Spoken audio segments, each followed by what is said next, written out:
In today's video, I'm going to teach you how to add custom skies to Luminar. By the end, your own sky photos will show up directly inside the Sky AI tool in Luminar Neo and be ready to drop into your edits. First, prepare your sky files so they look great and perform well. Use JPEG images for the smoothest experience. Aim for a decent resolution, around 1200 pixels wide or larger, so the replacement doesn't look soft when blended into your photo. Keep each file under about 10 megabytes to avoid slowdowns as you browse and apply skies. If you're exporting from another program, a moderate JPEG quality setting is perfect. Also, try to choose skies with a clean horizon and even exposure. That gives Sky AI more to work with and helps avoid visible seams. Next, open your photo in Luminar Neo and switch to the Edit tab.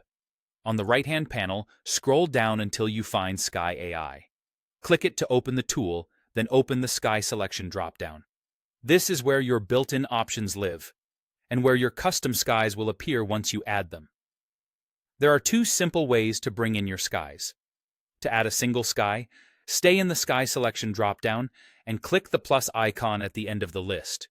A file browser will pop up. Navigate to the folder where you saved your sky JPEG, select it, and click Open.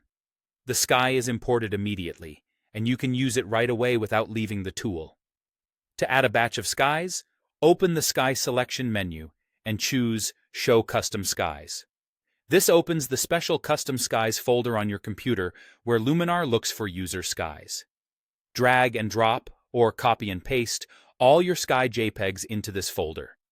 When you close the folder and return to Luminar, your skies will appear inside the Sky AI dropdown under your Custom section. For easier browsing later, feel free to create subfolders here to group skies by type, like sunsets, blue skies, or dramatic clouds. Once your skies are available, select the one you want from the dropdown and start fine-tuning the blend. Adjust horizon position to line up the new sky with your scene, then refine brightness and warmth to match the lighting and color of your photo. Make small, deliberate changes and watch the edges around trees and buildings as you go to keep the result natural. When it looks seamless, you're done. Your custom skies are now part of your creative toolkit and ready for any future edit.